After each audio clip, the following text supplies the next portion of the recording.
পেয়ারা হাফিজ তিরমিজি শরীফের তৃতীয় খণ্ডে এক মহিলা বলেন, আমি তো সেই মুহররম উম্মে সালমা রাদিয়াল্লাহু তাআলা আনহার কাছে আসলাম।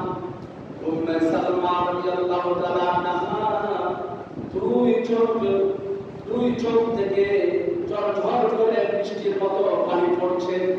আমি জিজ্ঞাসা করলাম, আপনি কেন কান্না করতেছেন? উম্মে সালমা রাদিয়াল্লাহু তাআলা আনহা তিনি কান্না করে করে বলে, এইমাত্র আমি স্বপ্নে দেখলাম আল্লাহর হাবিব মুহাম্মদুর রাসূলুল্লাহ সাল্লাল্লাহু আলাইহি ওয়াসাল্লাম চুল মুবারকে ধুলাবালি লেগে আছে। আমি জিজ্ঞাসা করলাম, ইয়া রাসূলুল্লাহ, ইয়া হাবিবাল্লাহ, আপনার চুল মুবারকে ধুলাবালি কেন? এর কারণ কি? আল্লাহর নবী মুহাম্মদুর রাসূলুল্লাহ সাল্লাল্লাহু আলাইহি ওয়াসাল্লাম বললেন, আমি এইমাত্র কারবালার জমিন থেকে আসলাম, আর আমার হোসেনকে এইমাত্র হত্যা করা হয়েছে। ইন্না লিল্লাহি ওয়া ইন্না ইলাইহি রাজিউন। উম্মে সালমা রাদিয়াল্লাহু তাআলা আনহা তিনি বলেন, কারবালার জমিন থেকে যে মাটি হযরত জিবরাইল আলাইহিস সালামকে নিয়ে আল্লাহর নবীর হাতে দিলেন, হযরত হুসাইন আলাইহিস সালাম যখন জন্মগ্রহণ করলেন, জন্মগ্রহণ করার সাথে সাথে কারবালার জমিন থেকে মাটি এনে আল্লাহর নবীর হাতে দিলেন। জিবরাইল আলাইহিস সালাম বলে সুবহানাল্লাহ।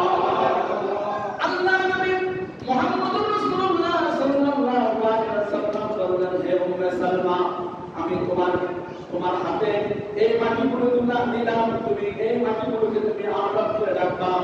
এই মাটিগুলো যেদিন রক্তে লাল হয়ে যাবে, মনে করবা ইসলামের দুশমন, নবীজির দুশমন আমার হুসাইনকে শহীদ করেছে। আর উম্মে সালমা বলে, আমি স্বপ্নে দেখলাম, বাস্তবতার আলোকে যখন গিয়ে দেখি সত্যি সত্যি সেই মাটি রক্তে লাল লাল হয়ে গেছে। বলি সুবহানাল্লাহ।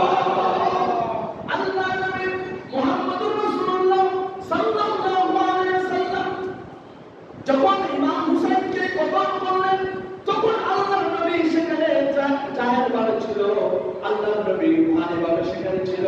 আল্লাহর নবী সব কিছু দেখে উম্মে সালমা রাদিয়াল্লাহু তাআলা আনহাকে স্বপ্নের ব্যাখ্যা দিলেন। বলে সুবহানাল্লাহ। আর যদি বলি সুবহানাল্লাহ। খুলি ইবনে ইয়াজিদের ছেলে খুলি মওলা ইমাম হুসাইন আলাইহিস সালাম মুসলিম মুবারক বর্ষার মধ্যে ঢুকিয়ে এইভাবে কুফা বাহিনীর সাথে শোভাযাত্রা করতে লাগলো, আনন্দ মিছিল করতে লাগলো। আর আনন্দ মিছিলের সর্বপ্রথম আগে ছিল ইয়াজিদ ইবনে খুলি ইবনে ইয়াজিদ সবার আগে ছিল। এবং এই আনন্দ শোভাযাত্রা করতে এক পর্যায়ে তারা বলছে, তারা দেখলো একটি খ্রিস্টান গির্জা, সেখানে বিশ্রাম করবে। এখানে কে আছেন একটু দরজা খুলেন। দরজা খুলে খ্রিস্টান পাত্র বলল, এটি কার মুস্তক? এটি কার মুস্তক? তিনি বলল, হুসাইনের মুস্তক। কার মুস্তক?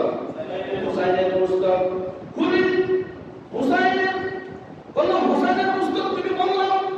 পাত্রী বলল হুসাইনকে। খুলি বলল, হুসাইন হলো শেরে খোদা আলী কারামাল্লাহু ওয়াজহুর ছেলে। শেরে খোদা আলী কারামাল্লাহু ওয়াজহুর ছেলে। পাত্রী বলল, আলী মানে তোমাদের নবীর জামাতা? আলী মানে তোমাদের নবীর জামাতা? হ্যাঁ, আমাদের নবীর জামাতা।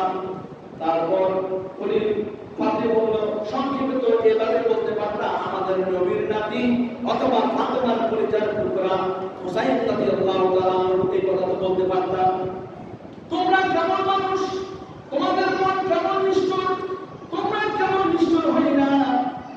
হযরত ঈসা আলাইহিস সালাম আল্লাহর দরবারে আমাদের নবী খ্রিস্টান পাত্রী বলছে, আমাদের নবী হযরত ঈসা আলাইহিস সালাম আল্লাহর দরবারে প্রার্থনা করলো, এবারে ইলাহি আমি যাতে আখির নবী মুহাম্মদুর রাসূলুল্লাহ সাল্লাল্লাহু আলাইহি ওয়াসাল্লামের উম্মত হতে পারি। সুবহানাল্লাহ। সুবহানাল্লাহ। আমাদের নবী আল্লাহর কাছে ফরিয়াদ করলো,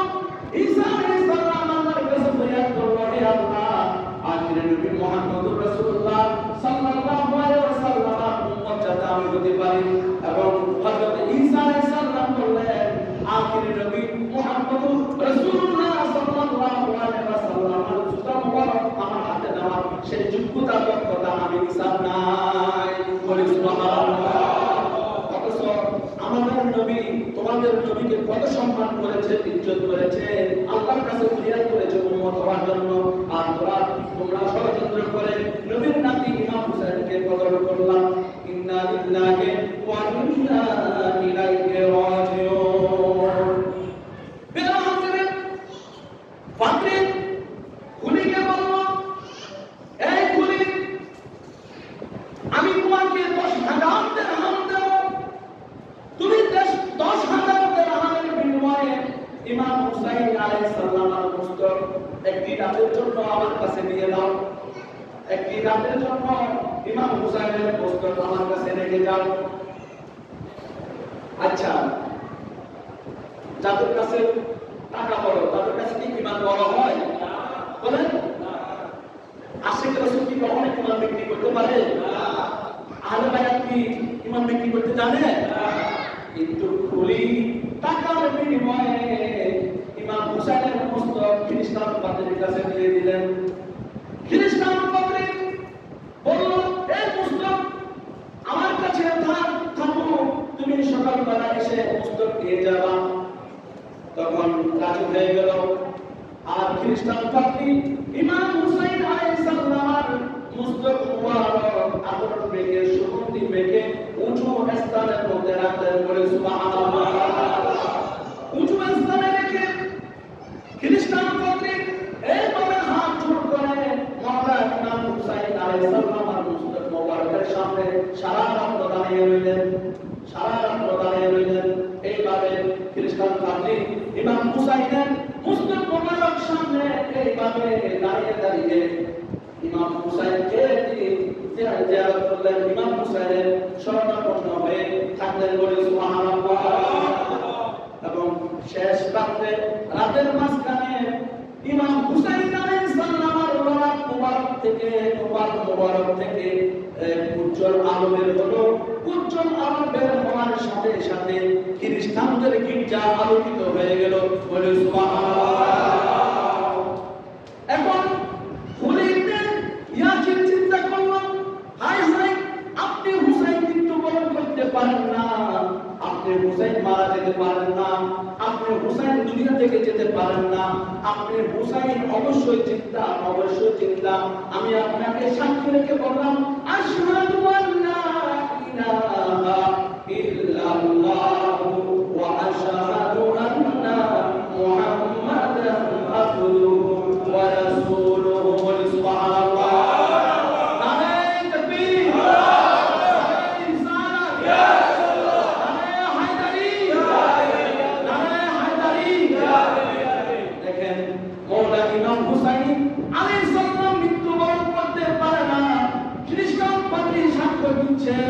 আপনি চিন্তা, আপনি জীবিত, আমাকে মুসলমান বানিয়ে দেন। আমাকে কি করে দেন? আমাকে মুসলমান বানিয়ে দেন। আমি আপনাকে সাক্ষী রেখে বলছি, আশহাদু আল্লা ইলাহা ইল্লাল্লাহ ওয়া আশহাদু আন্না মুহাম্মাদান আবদুহু ওয়া রাসূলুহু। আমি আপনাকে দেখে, আপনার চেহারা মুবারক দেখে, আপনার নূরানি জগৎ দেখে আমি খ্রিস্টান পাদ্রী মুসলমান গ্রহণ করলাম। আমি আমার বাপ দাদার ধর্ম ত্যাগ করলাম। বলে সুবহানাল্লাহ। মানে খ্রিস্টান পাদ্রী যদি ইমাম হুসাইনকে চিনে, এজিদের বাচ্চারা ইমাম হুসাইনকে চিনবে না। এখনো আমাদের এজিদের মুসলমানরা ইমাম হুসাইনকে চিনে না, ঠিক কি না? কিন্তু খ্রিস্টান পাদ্রী ঠিকই ইমাম হুসাইনকে চিনেছে, ঠিক কি না? কিন্তু দেখেন ইমাম হুসাইন আলাইহিস সালাম, ইমাম হুসাইন আলাইহিস সালাম এই ব্যাপারে কবি বলেন, হাসান জাবসরি মিরাজি হাবশি সুয়াইব আযরুন যে খাকে মক্কা মুজাহির নিচে কুল আজিব আজ। দেখেন কবি বলেন, হাবশা থেকে বেলাল, রোম থেকে সুয়াইব এবং বসরা থেকে হাসান এত দূর থেকে এসেও তাদের পায়ে ঝুলল ঈমান। বলে সুবহানাল্লাহ। কি বিস্ময়, কি বিস্ময়! আবু জাহেল কি হতভাগা ইনসান মক্কার মাটি বসিল তুফানে ছুটলো না ঈমান। দেখেন কবি বলতেছে হামসা থেকে বেলাল এসেছে, তারপর রুম থেকে সুয়াইব এসেছে, বসরা থেকে হাসান এসেছে, তাদের বাড়িতে ছুটলো ঈমান। কিন্তু আশ্চর্যের বিষয় আবু জাহেল কি হতভাগা ইনসান মক্কার মাটিতে বসেও তার কপালে ছুটলো না ঈমান। আহলে বাইত রাসূল ভালোবাসা ছুটলো না, ঠিক কি না? দেখেন কি বিষয়, আবু জাহেল কত হতভাগা, আবু লাহাব কত হতভাগা, তারপর এজিদ কত হতভাগা। তারা ঈমান পেয়েও ঈমান ছিল না, ঈমানকে দেখেও ঈমান তারা পাইল না, ঠিক কি না? ঈমান কি? লা ইলাহা ইল্লাল্লাহ মুহাম্মাদুর রাসূলুল্লাহ। অর্থাৎ আহলে বাইত রাসূল হচ্ছে আমাদের জন্য পরিপূর্ণ ঈমান, ঠিক কি না?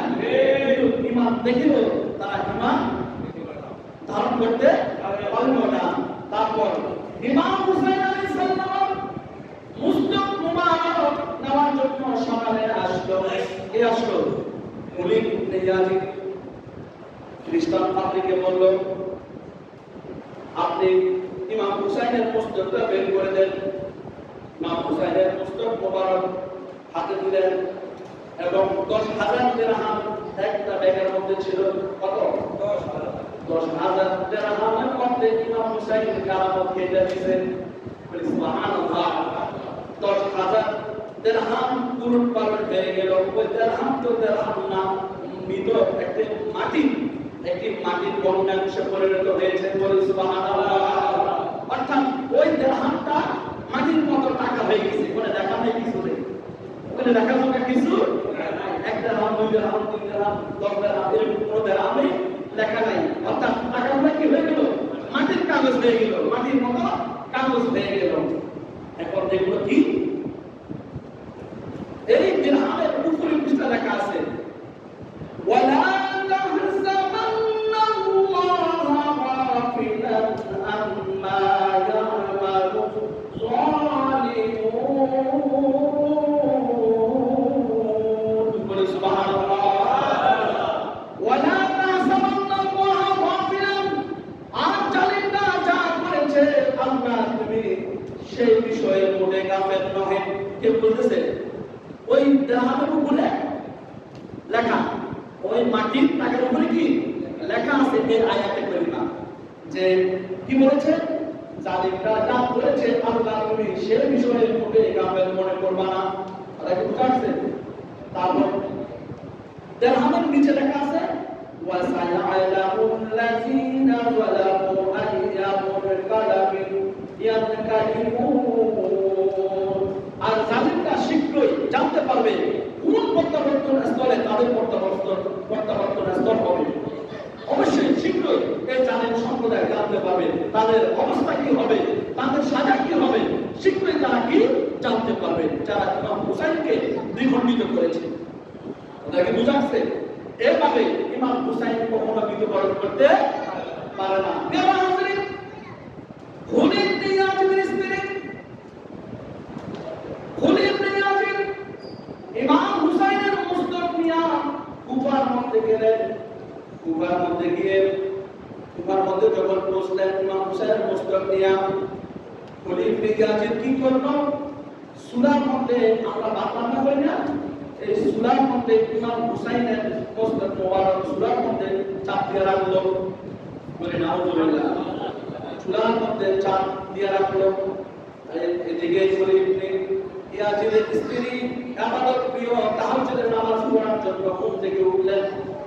ঘুম থেকে উঠে দেখলেন যে সূরার মধ্যে এত আলো কিসের?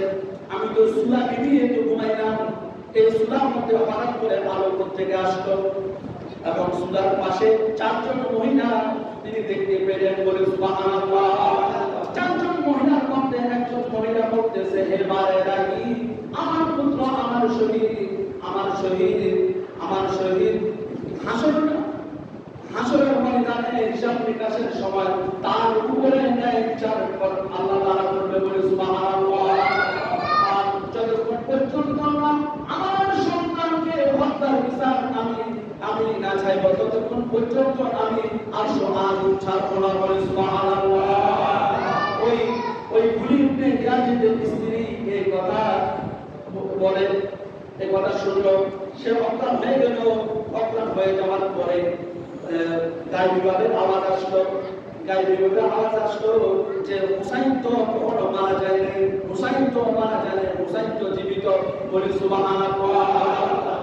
কিন্তু দেখা যাচ্ছে এত আলো, এত আলো, সে আলো দেখে অবাক হয়ে গেল। এটা কিসের আলো? দেখলো, কাছে গিয়ে দেখলো ইমাম হুসাইনের সেন মুবারক। বলি সুবহানাল্লাহ। ইমাম হুসাইনের মুস্তাক মুবারক। বলি সুবহানাল্লাহ। তারপর ওই গুলি টেনে আজিদের স্ত্রীকে বলল, তুমি চারজন মহিলাকে দেখেছো, একজন মহিলা হচ্ছে হযরত খাদিজাতুল কুবরা রাদিয়াল্লাহু তাআলা আনহা, আরেকজন হচ্ছে হযরত মা ফাতেমা রাদিয়াল্লাহু তাআলা আনহা, আরেকজন হচ্ছে হযরত মরিয়ম আলাইহিস সালাম, আরেকজন হচ্ছে হযরত মরিয়ম আলাইহিস সালাম। এভাবে মোট চারজন, আরেকজন হচ্ছে আসিয়া আলাইহিস সালাম। এভাবে চারজন মহিলা ওই ইমাম হুসাইনের সাথে মোবারক চতুর্পাশে ছিল। বলি সুবহানাল্লাহ। এখন উনি ইবনে ইয়াজিদের স্ত্রী এই তাকে মুখ থেকে ঢুকাতেন, এই দেখো কাপুরুষ, এই ধর্মবিমুখ, এই জাহাল, তুমি বলতেছ দেশদ্রোহীকে তুমি হত্যা করবা, তুমি দেশদ্রোহী কন্যা কেটে নিয়ে আসবে, তুমি যাবা, আমাকে এ কথা বলে তুমি চলে গেছো। তুমি কার কন্যা কেটে নিয়ে আসছো? তিনি তো হচ্ছে ইমাম, তিনি তো হচ্ছে আহলে বাইত রাসূল, যার উপর দুরূদ না পড়লে নামাজ হবে না, রোজা হবে না, কোন ইবাদত আল্লাহ কবুল করবে না। তুমি ইমাম হুসাইনকে দেশদ্রোহী মনে করে তুমি জবাই করে নিয়ে এসেছো, এটা তো তুমি ঠিক কাম করলে না। তোমার মতো জাহেলের সাথে আমার আর সংসার হবে না। তুমি দেখো দেখো কর্তৃত্ব মুস্তককে জিয়ারত করার জন্য হাজার হাজার ফেরেশতারা দলবদ্ধভাবে ইমাম হুসাইনের সের মুবারক, ইমাম হুসাইনের মুস্তক মুবারক জিয়ারত করার জন্য ফেরেশতারা দলে দলে ছুটছে। বলি সুবহানাল্লাহ। যাও, আমি তোমাকে আল্লাহ আসমান থেকে তোমার উপর লানত করবে, তুমি এবং তোমার ছেলে মেয়ে ধ্বংস হয়ে যাবে। আমি আজ তোমার সাথে আমি থাকবো না, তোমার মতো স্বামী আমার দরকার নাই। তখন গাড়ি বিভাগে আওয়াজ আসলো যে স্বামীর পাবে তুমি পাপিষ্ঠ হবে না, তোমার স্বামী যে দোষ করেছে এই দোষের শাস্তি তার ভোগ করতে হবে, তুমি নির্দোষ, তোমার কোনো দোষ নাই। এভাবে ওই ইয়াজিদের স্ত্রী তার কাছ থেকে তিনি দূরে সরে গেলেন, আর সেই স্ত্রীকে আর পাওয়া গেল না। এইভাবে ইমাম হুসাইন ইতিহাস সাক্ষী দিচ্ছে ইমাম হুসাইন জিন্দা। ইমাম হুসাইন কি জিন্দা? ইমাম হুসাইন কখনো মৃত্যুবরণ করতে পারে না। ইমাম হুসাইনের মৃত্যু হয় নাই, ইমাম হুসাইন জীবিত। ইমাম হুসাইন কি জীবিত? এই সুনার মধ্যে কুফার মধ্যে তাদের এই ঘরের সুনার মধ্যে ইমাম হুসাইনের মুস্তাক মুবারক ওখানে চাপ দিয়ে রাখলো। অথচ বলতেছে আমি তো চুলা নিয়ে আমি ঘুমিয়েছি, এই চুলা থেকে হঠাৎ করে কিভাবে এত আলো ঝলমল করে উঠলো। কাছে গিয়ে দেখলো ইমাম হুসাইনের মাথা মুবারক ওখান থেকে উঠে গিয়ে উঁচু স্থানে রাখলেন। বলি সুবহানাল্লাহ। যে এজিদের খুনি ইবনে ইয়াজিদ, এজিদের সন্তান খুনি, সে ইমাম হুসাইনকে ছিল না, কিন্তু ইমাম হুসাইনকে ঠিকই তার স্ত্রী চিনতে পারলো। বলি সুবহানাল্লাহ। তার স্ত্রী ছিল, জানলো ইমাম হুসাইনকে, কিন্তু তার স্বামী ছিল না। এজিদ ছিল না, এজিদের ছিল না। তাদের মধ্যে ছিল নারীর লোভ, ক্ষমতার লোভ, আত্ম অহংকার, হিংসা, ঠিক কিনা? এই তাদের কাছে কখনো ধর্ম মানায় না, ঠিক কিনা? এর জন্যই তারা আহলে বাইত রাসূলের সাথে দুশমনি করলো, ঠিক কিনা? ক্ষমতার আভিজাত্যের কারণে, ক্ষমতার লোভের কারণে, যেখানে যুগে যুগে যত ক্ষমতার প্রেসিডেন্ট রয়েছে অতিরিক্ত ক্ষমতার কারণে ধ্বংস হয়ে গেছে। ক্ষমতা লোভী অতিরিক্ত অনেক ক্ষমতার লোভের কারণে যেমন ফেরাউন ধ্বংস হইল না, নমরুদ ধ্বংস হইল না। এইভাবে যারা ক্ষমতার লোভ করবে তারা এইভাবে ধ্বংস হয়ে যাবে, ঠিক কিনা? কারবালার কাহিনী, কারবালার ইতিহাস আমাদেরকে এর শিক্ষা দেয়। ভোট করবা কার? লা ইলাহা ইল্লাল্লাহ মুহাম্মাদুর রাসূলুল্লাহ সাল্লাল্লাহু আলাইহি ওয়াসাল্লাম। ভোট করবা কার? আহলে বাইত রাসূলের। ভোট করবা কার? কলমা তাইয়্যিবা লা ইলাহা ইল্লাল্লাহ মুহাম্মাদুর রাসূলুল্লাহ সাল্লাল্লাহু আলাইহি ওয়াসাল্লামকে ভোট করবা। আল্লাহ তাআলা তোমার জন্য উত্তম ব্যবস্থা করে রেখেছে। বলে সুবহানাল্লাহ। আমরা ভালোবাসবো কাকে? আমরা আল্লাহকে। কাকে ভালোবাসবো? আমরা ভালোবাসবো কাকে? আল্লাহকে। কাকে ভালোবাসবো? আল্লাহ রাসূলকে। কাকে ভালোবাসবো? আহলে বাইত রাসূলকে। পাক পঞ্চজনকে ভালোবাসবো। পাক পঞ্চজনকে ভালোবাসাই হচ্ছে ঈমান। পাক পঞ্চজনকে ভালোবাসার নাম কি? কোরআনে ধারাবাহিক আলোচনা আগামীতে আসবে। আল্লাহ তাআলা আমাদের সকলকে এই মসজিদে জুমার